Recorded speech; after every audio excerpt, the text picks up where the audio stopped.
Hi, guys. Well, from beautiful Solitude in Salt Lake City, Utah, It's Thank God I'm Atheist. the podcast. I'm Frank Feldman. And I'm Dan Beecher. And coming up today, Dan, we, you know what? A few weeks ago on the show, we talked about Lent and giving things up and how that might be good for us. Yeah. I don't know. Here's the thing. Apparently, the Lord wasn't getting enough play with the whole Lent thing and decided to all right, fine. Everybody's giving up a lot. You're all on Lent. You're all on Lent until further notice, bitches.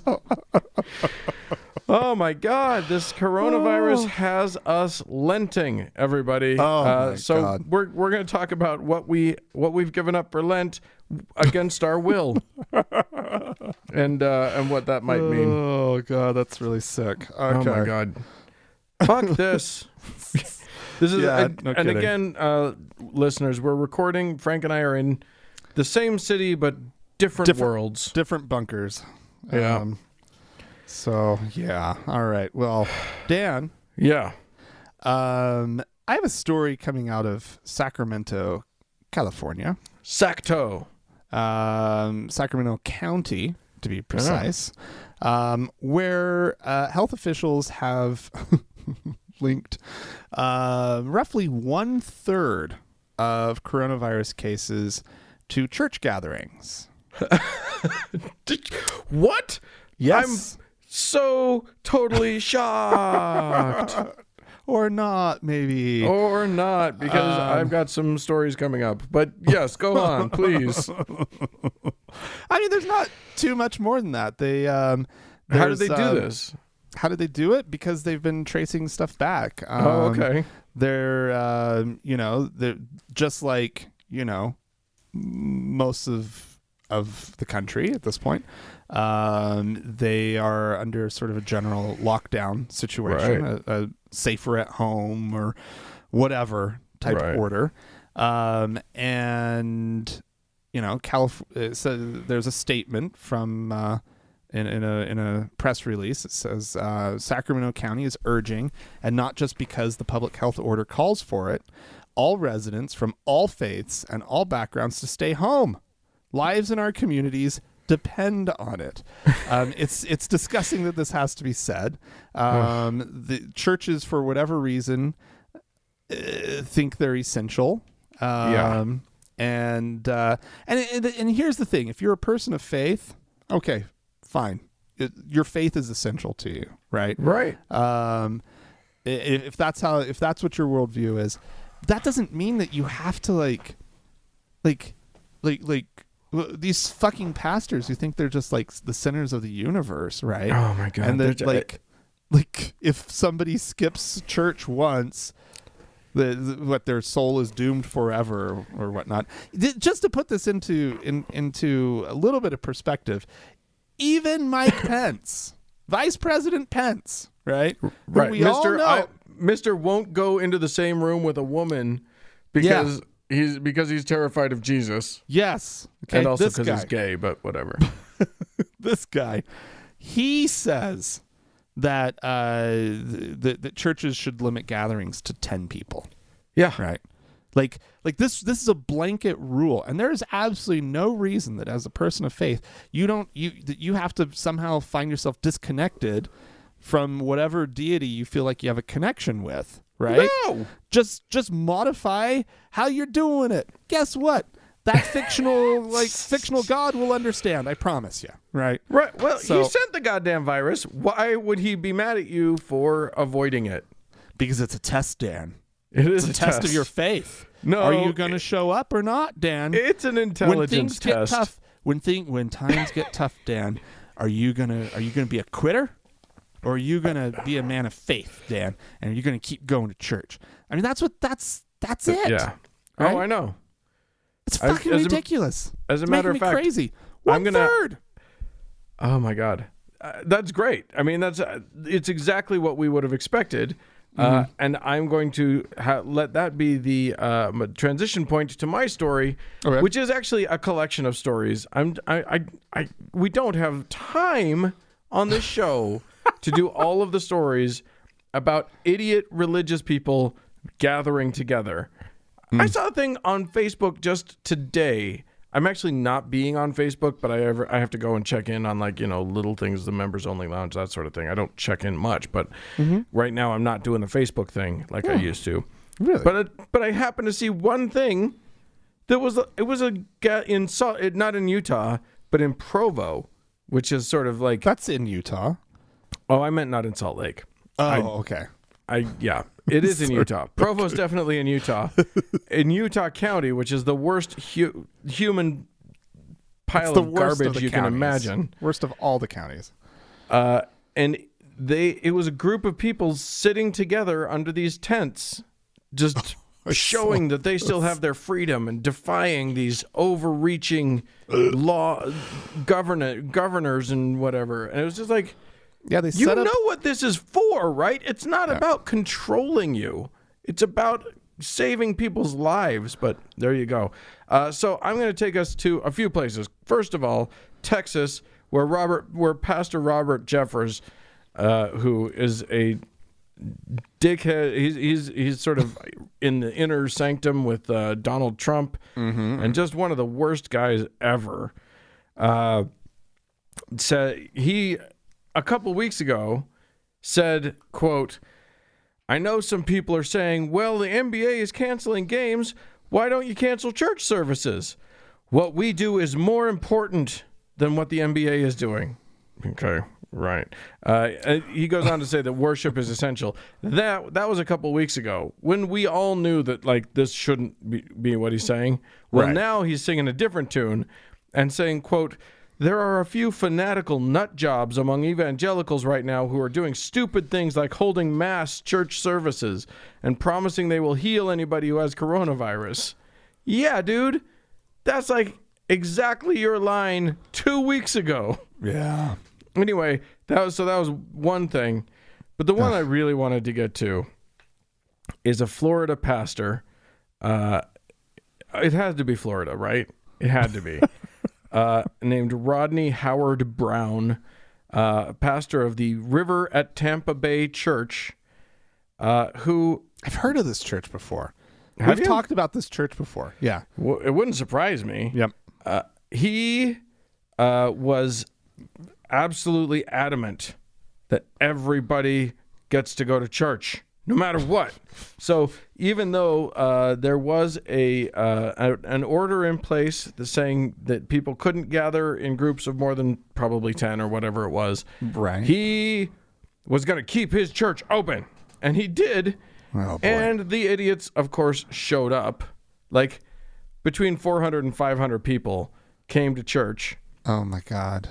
And he was arrested. And that is what's great. He was arrested. He was booked and charged with what was it? Yeah, I don't know. It was a Terrorism. couple things. Right. This is also a guy. He also basically he also said that faith. If you have enough faith, your toilet paper will multiply, and your food will multiply. I mean, that is biblical. Right? He's not like just making that shit up, right? He No, didn't he's- come up with that. That sounds like the Bible I remember. Yeah, absolutely. Oh, here's what it was. He was charged with unlawful assembly and violation of public health emergency rules. And then here's another kicker, because it's rare enough. It is absolutely unheard of for a faith leader in this stupid country to get in trouble for basically anything. Right. But not only was he arrested, then their moron governor down there in Florida decided that church services, religious services, were essential activities.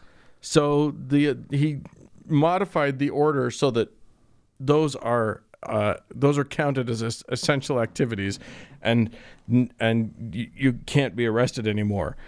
So then people ask the sheriff's office, well, so is Brown out of trouble? Howard Brown, that's his last name. Is he out of trouble? And they were like, nope. He did it before that happened. This was not a retroactive order. He's still under arrest, or he's still been arrested and charged. Nice. Good. So there you go. Boy. There are some people who are actually facing a tiny bit of trouble. I got a report of a guy in Louisiana. It's not like Louisiana is an insane hotbed of this deadly disease, Right. or anything. It's not like it's one of the hot spots in the country or anything. Right. But yeah, he is determined that he's going to keep all of his churches open, and so he has. He's been busing people into his church. If it wasn't His name is- so irresponsible for the larger sort of community that surrounds them, Yeah, I would just be like, I would gleefully let them get each other all sick, but that's not a good thing. but it's not about them. It's Yeah. about everyone around Yeah, them. It's exactly. about them spreading it, and it's about this cavalier attitude, Yeah. which can also be contagious. Right. If you have this attitude that like, you know what, I went to church and it didn't affect me none, so it's probably just bullshit. And then Right. and then you say that to enough people, and they stop like keeping themselves at home, and then things get worse, Yeah. and the curve remains unflat. Yeah, I know, but I really do want these scofflaws to get sick.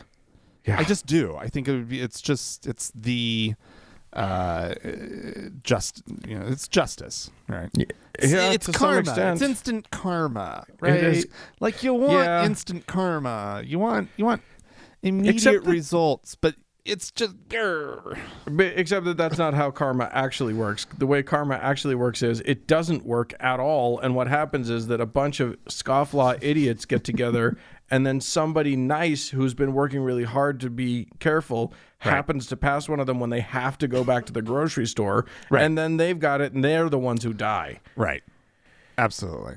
There's no such thing as karma. It's bullshit. That's the takeaway for this week's show. Good night, everybody. Okay, that's not true. Coming up now. Yeah, you got more stories. We got more stories. So Dan, Yeah. sometimes, in a moment such as this, people like to take advantage of the moment, right? Yes. And so this is the story of 3 states that we're trying to, and I believe there are more that have tried this, but it's specifically about Alabama, Ohio, and Texas that issued orders that would have limited abortion access due to coronavirus, yes. right? And it was all couched in this whole thing about like how it's non-essential. And one of the more disgusting quotes I read today was talking about how, advocates for abortion, they call it a choice. We're not the ones calling it a choice, right? It's like, fuck you. Quit trying to be, no, I Right. don't like that.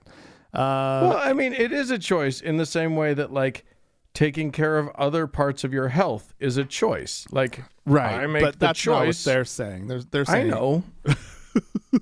But anyway, so these 3 states were trying this, and very quickly went before some federal judges in 3 different federal judges in 3 different jurisdictions, and each federal judge has said that it has blocked these orders. So this is about Alabama, because Alabama law, this is, let me see, Federal Judge Myron Thompson, because Alabama law imposes time limits on when women can obtain abortions. The March 27 order is likely to fully prevent some women from exercising their right to obtain an abortion. Yeah. Yep. You saw that situation correctly.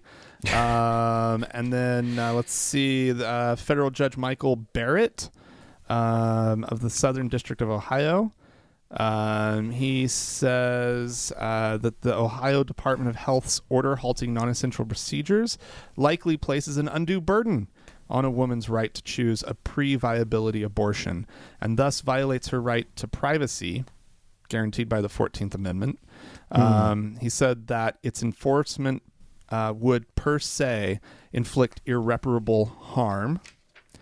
And the judge down in Texas says that the Attorney General's interpretation of the executive order prevents Texas women from exercising what the Supreme Court has declared is their fundamental constitutional right to terminate a pregnancy before a fetus is viable.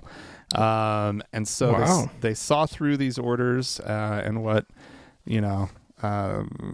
these people were trying to do. And the bullshit justifications for them and stuff. Yeah, just, this opportunistic, just like, disgusting attempt to use a moment of crisis, right? Yeah. To as just another assault on women's rights. And yeah. It's not the end of these sorts of things, but it's good to see 3 judges all just concurrently. No, that's stupid. You can't do that. That is good to see. And a little bit shocking, to be perfectly honest. At this point, that feels surprising. At least one of these I remember from the article was George W. Bush appointee when he was all right, president, I guess. Well, that's good. It's a signal maybe to these people, Project Blitz assholes, that maybe their plan won't work. Yeah, I hope. I'm not sure. It won't make. They're not going to stop, but no. But there you go. Yeah, I keep thinking about the fact that evangelical Christians, who are by far in this country the biggest proponents of trying to get rid of abortion rights because they think it's murder, they only had that opinion starting in the 80s. Right. For decades and decades, hundreds of years, they didn't care. It wasn't on their radar as an issue that they cared about. And then some politicians got them to care about it so that they could get reelected. And now they think, if you ask them, they think it's been that way for forever. Yeah. It's not like it's infuriating. Anyway, I am going to move on. In New York City, in Central Park, there is now a field hospital that has been set up, which we're a war zone now. Apparently, that's what we are. Over in the famed East Meadow area of New York. And I think that's great. But it was set up by a group called Samaritan's Purse. Now, before you say anything, yes, that is my nickname for my testicles. But it's also a group, a Christian group run by none other than Mr. Franklin Graham. So, whoa. It's great that they're setting up some extra hospital beds, some extra help. I think, New York certainly needs the help, and I'm glad that they're getting it. Here's the problem, and this is what a lot of people, including New York City Council Speaker Corey Johnson and many others, have said. The problem is that Samaritan's Purse, as an organization, requires all of their workers, including their medical workers, all their doctors, their nurses, and everything, to sign an 11-point statement of faith, which says, among other things, that they believe that marriage is exclusively the union of one genetic male and one genetic female. Oh, God. So the LGBT community is very rightly wondering aloud, hey, are they actually going to help us? Because fair question. It's a fair fucking question. Now, of course, this sparked outrage in Mr. Graham, who couldn't believe that anyone would even ask the question, and said, we provide our services to everyone, regardless of race, ethnicity, religion, sexual orientation. We don't discriminate, period. No, except that you do. Yeah, except that the whole reason we're bringing it up is because you very clearly do. Now, he's making a distinction between we discriminate only for people we hire, not for people we treat. But it's a little hazy. That's a bit hazy of a question. When you discriminate against one, I think it's reasonable for us to question. And to be honest, and if that's sort of your hiring policy, how is that going to trickle down to the patients as far as so you do take care of, gay people or, trans people or whatever, whoever comes in, because you don't discriminate, right? Right. But really, you've just hired an entire workforce that agrees with that statement. They're really going to treat these people well. They might treat their symptoms, but they're going to also walk around judging them and trying to convert them from their sinful ways. Come on. You've hired a staff of bigots. Yeah. And I'm supposed to believe that they're going to work just as hard to save a flamboyant drag queen as they are to save some church-going whatever. I don't think I have that much confidence. Yeah. Now that's an interesting thing. How, God forbid there's a situation where they have to make one of these ethical decisions of who gets the life-saving treatment or not. Right. Yeah, if you've got an old woman who's, in her 90s or in her 80s who happens to be wearing a cross around her neck, are you keeping her on the ventilator, or are you giving it to the young gay person or the young trans person? Right. It's like one of those things where these ethical questions are not easy ever. And when it comes down to who, one person's going to get to live and one person is definitely going to die. Mm-hmm. That's the hardest thing that a medical professional has to face, and God bless them all for even taking it on. Yeah. But yeah, I don't trust these people to do that. Gross. Franklin Graham, go fuck yourself. Well, he doesn't have to. He's got a pool boy for that. All right, Dan. Yeah. Here's a decision, probably a good one. Right? Oh, good decision. That's nice. I know. Coming out of Saudi Arabia. Not exactly a source of good decisions. Typically. It tends not to be a flowing font of the best decision making. No. The kingdom of Saudi Arabia, right? Yes. They've taken the extraordinary decision to close off. And we've heard about this, the holy cities of Mecca and Medina, right? Right. This is that was a big deal. They did that back in February. Apparently, this hasn't been done since the 1918 Spanish flu epidemic, right? And so big deal. Well, now they're saying to anybody that's planning on doing Hajj, which is pilgrimage to Mecca, they're saying stay home, don't come. Wow. That's essentially they're telling 1 million, more than 1 million Muslims who would be coming to delay their plans this year, and that's that. That's nuts. Yeah. Because that was meant to be in July, right? This year? I was kind of scouring this article for when, and it doesn't really say. It just sort of assumes. I just Googled, it's July 28th through August 2nd. So I mean, it's the right thing to do. It's probably far enough away that they could have said we'll play it by ear, but it's good that they're...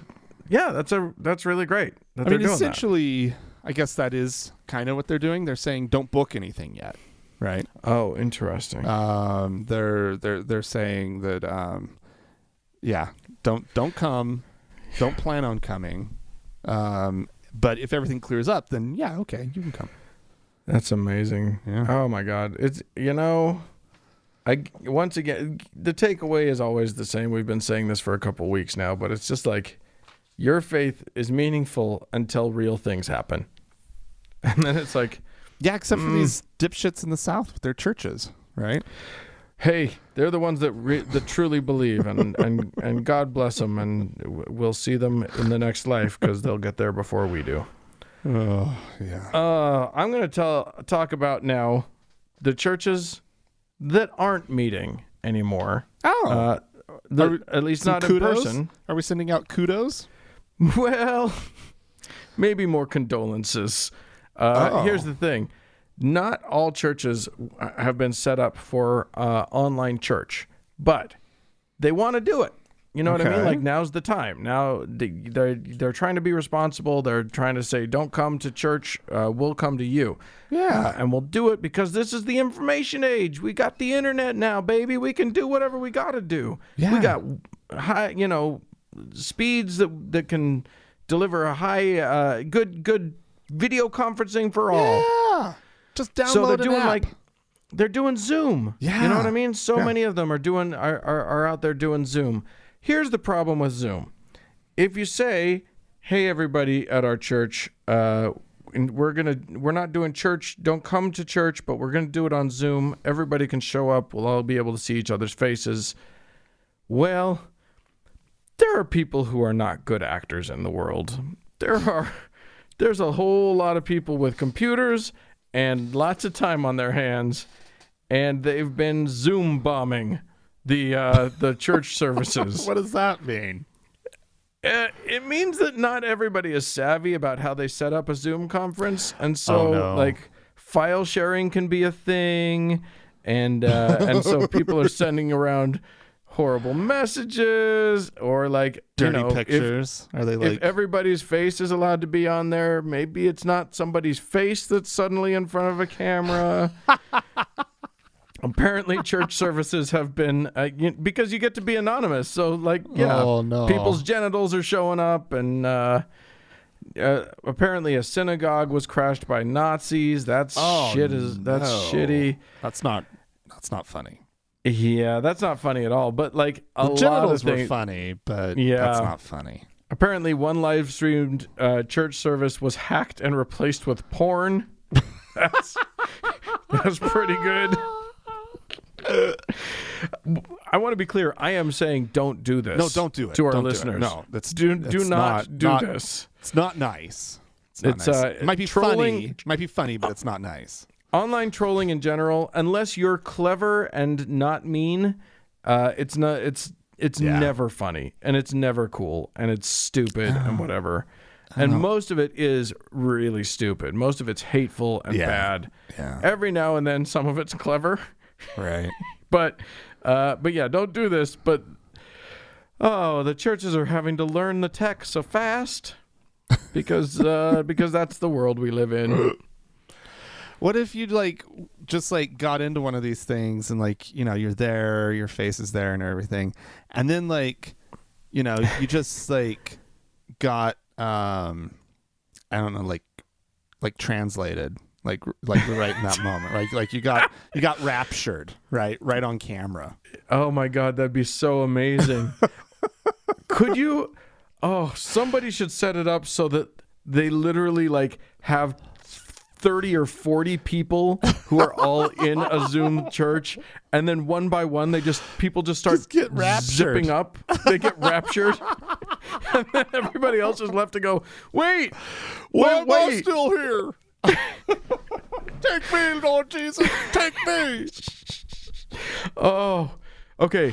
Do that one. If you have the capacity, don't do the other stuff. But if you have the ability, if you have the tech savvy and the know-how and a bunch of good friends who will be willing to do it, set it up, hack in, do whatever you got to do. Make it good, though. It's got to be good, and it's got to be recorded, and then everything will be good in the world.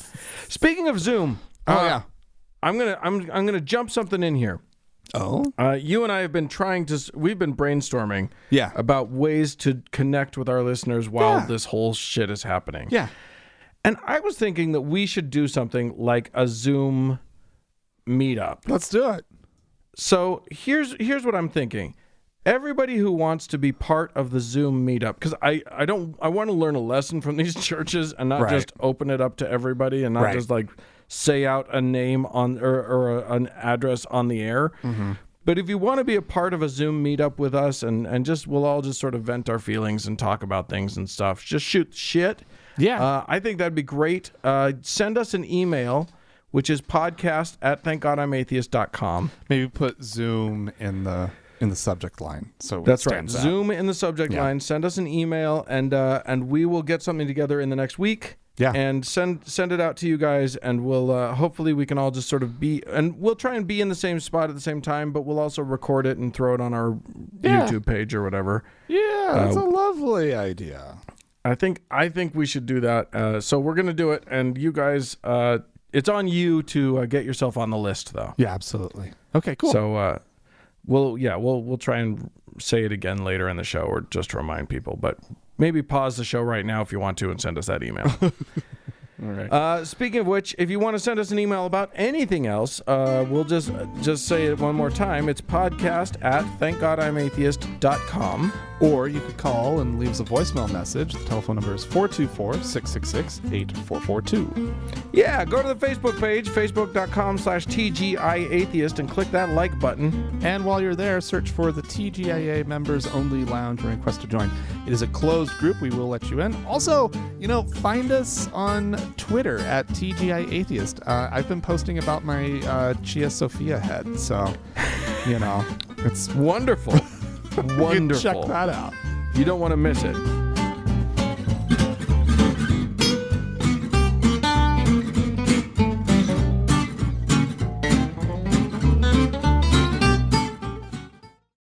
So, Dan.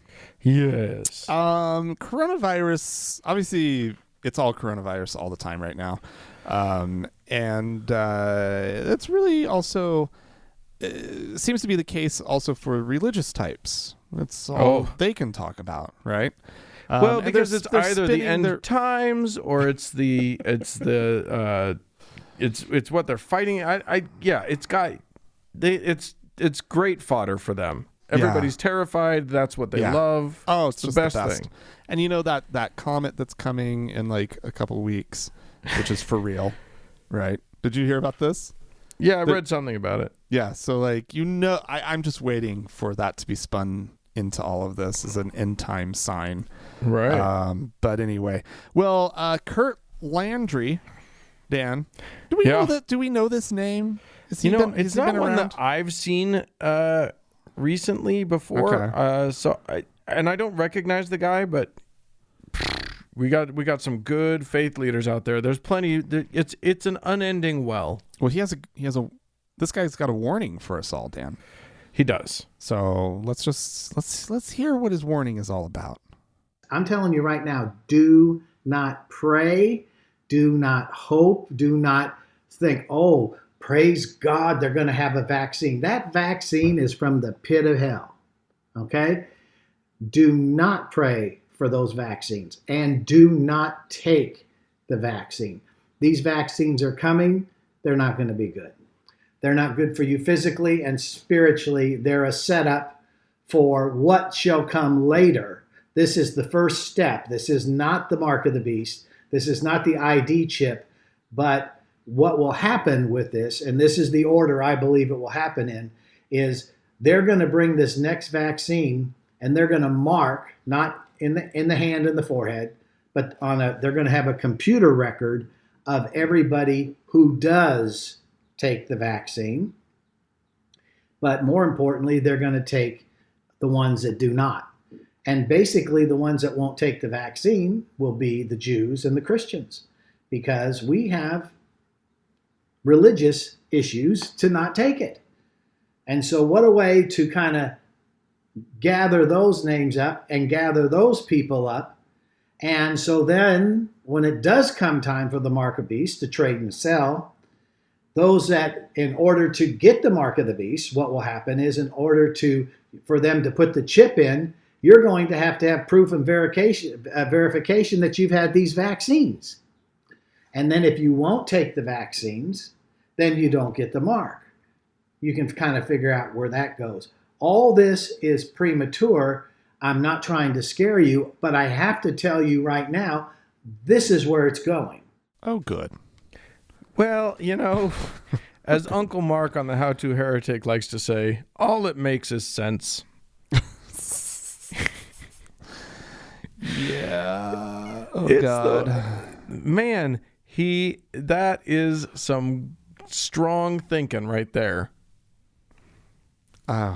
I just like I'm the just idea terrified for the fact that people might be listening to this guy. Well, yeah. It's one of those things where they are trying to thin their own herd, and I don't know why. Like it's like literally they're trying to get themselves killed, and for the life of me, I can't figure out what the end game is on that. Right. And like, it's a horrible thing to say. If they do cause problems for their own community, okay, fine. It's the collateral damage. Yeah. It's how it's isn't gonna just affect these ding dongs. That's the problem. Ugh, makes me crazy. Yeah. Anti-vaccine makes me nuts. And then Mark of the Beast crap? Like, come on, man. Oh, like, that stuff I love. I mean, they're referencing. Have you ever read Revelation, the book in the Bible? No, I have to say I haven't. At least not since high school. Highly recommend it. Yeah. You cannot read that book. I don't know how anybody can read that book and think, oh, this was written by a sane person about real things. Because it's not. It was very clearly written by a crazy man in a cave somewhere on a Grecian island, and he was nutballs, and he wrote a bunch of stuff, and people have been trying to interpret it ever since, but it's not interpretable. It's just it's literal gobbledygook. It's amazing. Yeah. Anyway, we had some folks contact us. We did. Our friend Claire wrote to us. She said, hey, regarding the let the elderly die so the economy can get going again, consider this. I know 3 people under the age of 50, ages 19, 45, and 49, who have the virus. One of them, a mother of 2, is fighting for her life in a medically induced coma on a respirator in the ICU. 5 family members of the 3 sick people are in quarantine. They range in age from 18 to 52. All of them have many decades of productive working lives to live. I'm pretty sure that would affect the economy. Yeah. So much for letting elderly people die so we can all get back to work. Yeah. Because other people besides the elderly can get the virus. So true. Absolutely. Oh my God. And can die. I had a friend who had a good friend of theirs die recently in their 40s. Someone who was in otherwise great health. Oh Jesus. It's not a good virus, you guys. This is a legit serious thing. So stay the fuck at home. Yeah. Oh my God. I mean, if there's anything we can say, it's just it's kind of the editorial policy of this podcast that you shouldn't do whatever it is the idiot evangelicals are doing. So stay home. There you go. We had a voicemail too, did we not? We do have a voicemail, Dan. Hey, Frank and Dan. This is Jonathan calling from Arizona. I'm calling because I couldn't help but notice you bring up the Romanian Orthodox Church and the practice of taking communion off of a spoon.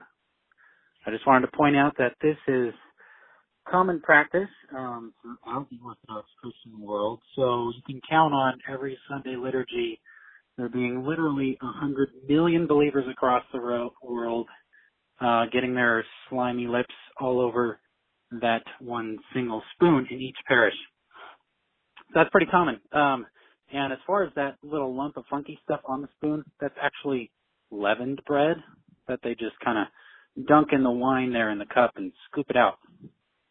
Anyway, and as far as I can tell, there are a lot of churches probably still doing this very day, the last Sunday in March. So isn't that wonderful? And you know why? It's because, and this is a literal quote from an email that I received from our local bishop saying that Jesus Christ is not a transmitter of disease. Isn't that nice? So I guess we'll be putting that to the test with this virus. I don't know. Anyway, I love your show. And be well. Be safe. Bye. Holy shit! Gee. They're serving soggy wine bread on a spoon? Yeah. That is literally, you guys have come up with the worst Eucharist. Congratulations. You get the prize. That is the worst of all possible Eucharists. So it's a 2-for-1 combo? Like you get both at once? You don't do like you get a soggy wine bread. Ugh. That's so gross, you guys. But if that doesn't gross you out, then don't worry. The delivery method will. Oh God! Just why? Oh, and the line "Jesus doesn't transmit disease." Does that mean that they believe in transubstantiation? They must. They must. They must.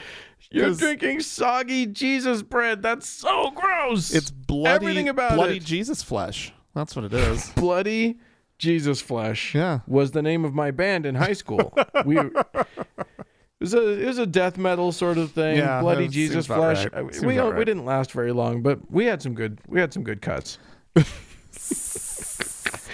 Well, Yeah, we have some people to thank, and I'm going to go first because Taru, I'm going to say Taru. I think it's Finnish, and I think that the rule in Finland is that you put the emphasis on the first syllable. So I'm going to say Taru. You can write into us Taru if I'm wrong.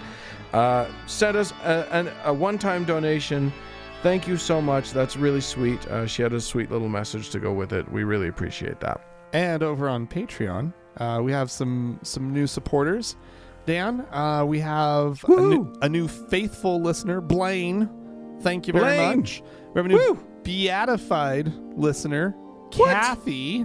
Oh. And we have a new saint, Saint Jim. Can you believe it? Thank you, guys. Yeah, you guys are great.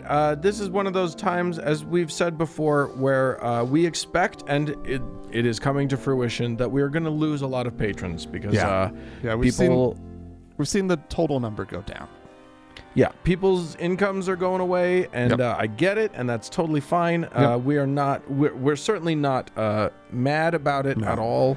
But Dan, there's another thing here though, which is there are people who have adjusted their support up, which I can't say enough how much that means to me personally, and I'm sure to Dan as well. Just knowing that we have your support like that is really meaningful. So thank you guys, those of you who've thought to do that. Yeah, I mean, if you can afford it, it's it is nice to have a little bit of income. It supports what we do, and it keeps us sort of doing it. But it's also just, you're right, Frank. It is personally so gratifying, and so I don't know. It's meaningful to us. It's a big deal. So we thank you so much to all of our supporters, and to those of you who can't afford it. Thank you anyway for listening. We sure appreciate that. Yeah. Go and give us 5 stars on something so that you counteract the 1-star review that some Christian troll gave us, and that's enough. Yeah. And Dan, as always, we have our top donor to thank. Our Lord and Savior, Davis. Oh my gosh, Davis, you're amazing. Yeah. And we're gonna make sure that we got to do something nice for Davis. Yeah. We're gonna throw Davis a party when we can all see each other again. And Dan, we have a little bit of an offer that we're gonna do. Anybody who goes to thankgodimatheist.com and signs up. That's right. This is a big deal. We should. I buried the lead. As a new patron, Dan, we're gonna send you your very own in this time of need, a Frank and Dan roll of toilet paper. It doesn't have our faces on it or anything. No. But it's just a legitimate, individually wrapped, sanitary roll of toilet paper. And we're gonna send that to you. That's our way of saying thank you. And it doesn't matter the level of support. Just any new patron. Just be sure that you put a note when you sign up. You can send us a note. Just send us a note with your address and request the toilet paper, and you will get it. It's a weird thing to do, but we're doing it. Yeah. Thanks, guys. While supplies last. We actually have quite a lot. But while supplies last, we've been hoarding it. No. We've got a whole warehouse full of it. So Don't worry about it. We're good. No, we don't. No, we don't. I happened to come into a case of toilet paper, and I was like, Yeah. "What am I going to do with this?" Well, we're gonna give it to you. Yeah. So, Yeah. thanks, guys. All right. Thanks, everybody. Stick around.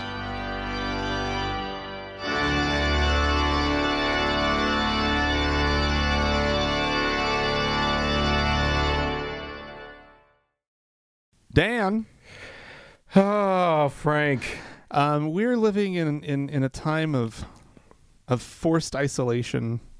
Yeah. And a moment where we're having to give up a lot of things that we Yeah. normally do, that we normally enjoy. It's crazy. And it's very odd. You and I, a lot of people, everybody's giving up a lot. Yeah. You and I are giving up, is it now? You're not even supposed to be here. Oh, I know what you're talking about. Yeah, we had a trip planned to Australia. Dave and I did. We were going to leave. Well, when the show actually is being is dropping, or whatever you want to say, when it's being posted online, that's about when we were going to leave on Saturday.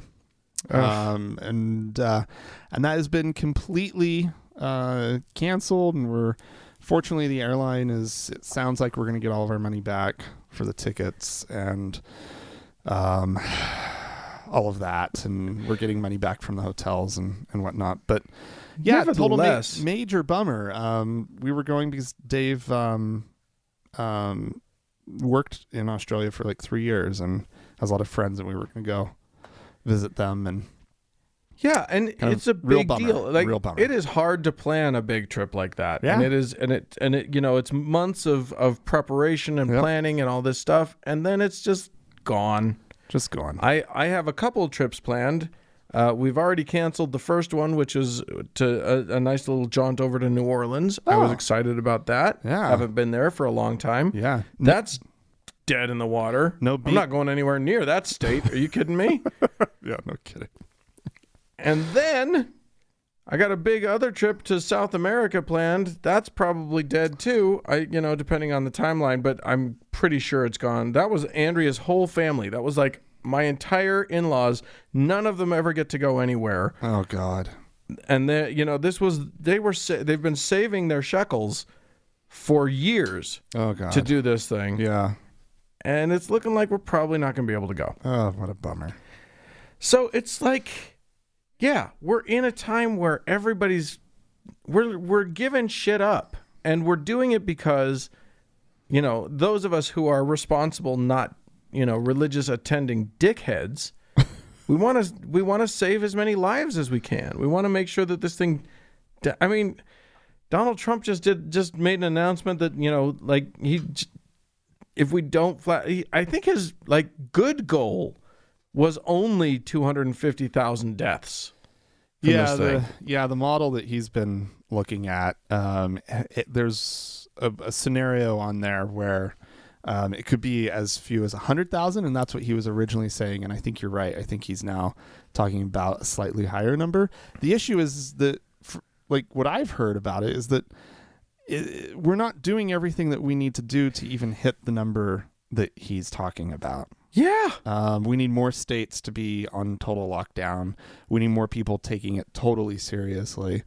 And I don't know about you guys out there, but I look around and I don't see, I see a lot of people taking it. Well, actually, you don't really see the people who are taking it seriously. Right. That's the truth. You only see the people who aren't taking it seriously. But, the streets are empty. And so obviously there's a lot of people taking it very seriously. Right. And you go to the supermarket, and I've started seeing masks and whatnot. And that's apparently the next big thing is we're going to be ordered to wear masks when we're in public. So, right. And, here's the thing. It's inconvenient and madness inducing, as we talked about last week. And it's tricky, and a lot of people's relationships are getting a little rocky because this is not how we're used to living our lives. Mm-hmm. Yeah. But I want to say, and I mentioned this to you as we were sort of prepping for this segment, and you sounded very skeptical of this comment. But I think that there's a way to do this mindfully. Because when we talked about the whole the giving things up for Lent a few weeks ago, Mm-hmm. we were talking about there might be something positive in giving something up. Now we're being forced to give up a lot. We're being forced to give up our freedom. We can't go to a movie, for Christ's sake. We can't go out to the arts. You can't go to a museum. You can't go to the library and check out a book. There's a lot that we are giving up. Mm-hmm. I just wonder,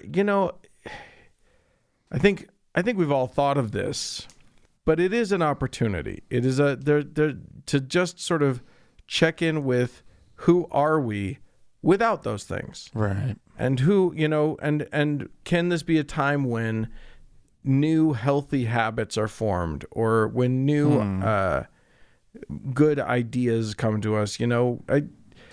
I talked about, I've tried painting and I've tried a few things.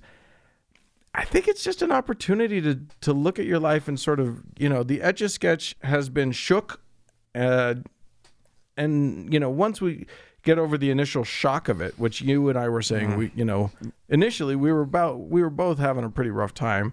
Yeah. As we settle in, Mm-hmm. I think we can look at it as a play. I don't know. What do you think? I don't know. Seems like it's a possibility. I think I've never really been able to draw anything with those little dials. Like I've always found that to be really, really quite difficult, Dan. That's an Etch-a-Sketch joke, kids. No, God, what do I want to make something of this whole moment? I don't know. I don't think Dan. we need to put too much pressure on ourselves. You don't have to emerge a Dalai Lama type, but yeah. Or what's the whole thing Shakespeare wrote? What did he write during the plague, or something like that? Oh God! Or that's how the story goes, right? Yeah, Was it There was King something Lear or about something? King Lear, I think. Yeah. So like, I mean, I've had ideas of like, well, maybe I could like, get the camera out and, practice a little bit and shoot some stuff. And Dave suggested that I film the squirrels that run along on the fence behind our house. And I was just like, You should start a webcam, squirrel cam. Squirrel cam. I mean, to be honest, there are so many in the yard next to us. There you go. But nonetheless, like just do something. Just I do need to sort of apply myself onto some kind of hobby, I think. But I mean, but the other side of this whole thing is that like I am working from home, right? And while when I'm sure a lot of people who are working from home have discovered this thing of where boy, I can use my time well, right? Like, this job doesn't really take 8 hours a day, huh? Right. Yeah. Oh, it takes 8 hours a day because there are people around me who want to talk and need to talk and want to, like, but actually it turns out maybe don't need to talk. They could have just sent it to me in an email. Right. Because that's how it's working right now. And it's like, things are running fine, Yeah, I wonder how many companies are just going to be like, oh, we didn't think this would be good. We're all going to be at home working from home from now on. That's just how we do this now. Well, my boss asked me, she was like, so how do you like working from home? And I'm like, and I didn't want to be too like, oh my God, it's amazing. Like, I was like, like it's, I find that I'm pretty productive and I'm trying to keep a nice routine and I like it. It's fine. I just wish the world wasn't falling apart around me, Right. And I think that's probably adding some stress onto the whole thing, to be honest. Right. Totally. Like, it's not like normal working from home. I think that like one good thing about working from home right now would be I don't have anything else to do. right? And that wouldn't be the Right. case normally. Like I would be like, oh, maybe I could slip away and get some coffee, you know, or Right. maybe I could go run some errands. And it's like, there are no errands to run. There's like, I have nothing to do but sit down in the morning and just start working. But I mean, but so that fills my day, and I do feel, and you know, I mean, there's a little less work, and obviously I don't need 8 hours and everything, but like that has me a little occupied. I actually have a little, little freelance gig that I'm doing at the moment that is also, you know, taking up some time and everything. So like I have things, and there's the podcast, which is taking up, you know, it ends up taking up a good, you know, there's the recording time, and then there's always a couple hours of prep, and then I have to edit it. So that takes up a good number of hours.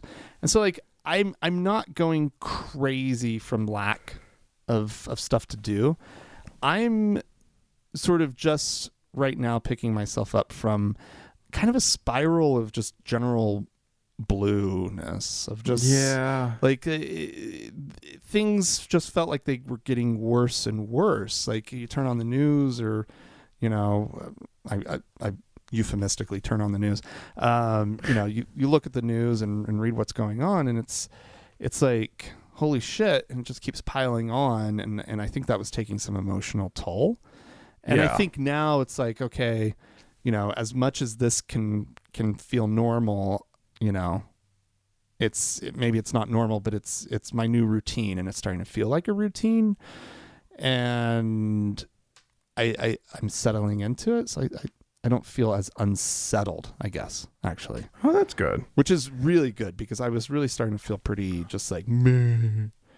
And I just have rough. to go do something, right? And that's it. Like I start feeling all meh, and I just find something to do at this point. So I mean, I think that there's actually a lot of good advice in just that. It just, like, when you start to feel really blue, the last thing you want to do is anything. yeah, But it's a really good idea to just do a thing. yeah, It, like, just occupy yourself. Go for a walk. Just move your body. right, Occupy your brain. right. But Because yeah. settling into the funk, settling into the sadness, settling into the despair, No. that's definitely the worst option. Yeah. But I mean, to your question, am I going to come out on the other side of this a better person? Probably not. Right. I don't know. You know, it's just one of those things where it's like, it's an opportunity to just look at some of your little habits, your daily habits, and might maybe change something a little bit. It doesn't have to be a big thing. But I will say this. I genuinely think I'm going to be a slightly different person coming out of this than I was going into it. And so now it's becoming something where I want to sort of have a say in what those changes might be. I don't want to just let them happen. I want to sort of, if I can, find a way to add some guidance, some wisdom to what those changes end up being. Oh, that's interesting. Yeah. I think if there's any sort of difference in my life, it might be that I'll be sort of more mindful of like friends and that kind of those relationships. I think they'll mean more. They always meant a lot, but I just think they'll mean more. They mean more right now when I can't see my people, right? And Totally. And we're doing like last night we played games with some friends of ours. Just we all had the app on our phone, and then we had like an iPad, right, that was doing FaceTime, right? And we were fun, because the app itself, it's like just one of those where you're playing against your friends, but you're not talking, and you know it doesn't facilitate that, right? Right. It's called Ticket to Ride. It's based on a board game. It is a board game. Like you're playing the board game on your phone, and we just kind of made a little night of it, playing the game, right? Oh, that's fun. And then talking through FaceTime, and that was a lot of fun. And so yeah, like obviously we're reaching out to these people because they mean so much to us, and I just, if anything, on the other side of it, I just hope that those relationships are that much stronger, right? Love it. I love it. So yeah, it's. I don't think anyone should feel bad if they don't improve themselves over this time. No. It's enough just to survive. to get through it. Yeah. Do that first and focus on that. But you know, we all got time on our hands at this point, and you're not going anywhere. So I don't know. Explore your new life. See what it's all about. Yeah. I guess that's it. I don't know. We're just two dopes who do a podcast. We're just trying to put something out there into the world. Yeah. So if you have thoughts about it, if you have ideas for ways to for what you're doing out in the world now that you're not supposed to leave your home, let us know. Send us an email. That's podcast@thankgodimatheist.com. Or call and leave us a voicemail message. The telephone number is 424-666-8442. Yeah, go to the Facebook page, facebook.com/TGIAtheist. Click that like button. And while you're there, search for the TGIA Members Only Lounge and request to join. It is a closed group. We will let you in. Also, find us on Twitter at TGIAtheist. Yeah, do that. Hey, speaking of things, thanks so much to Mackenzie for all of her work on the Facebook page. Thanks to Amy and Danny in the Members Only Lounge. And a big thanks goes out to the Red Rock Hot Club and to Gordon Johnston for the use of their music. And thanks to all of you for tuning in. We really appreciate you being there. And remember, if you want to be on the Zoom, go to just send us that email with Zoom in the subject line. Yep. All right, take care, guys. Be safe. Bye. Bye-bye.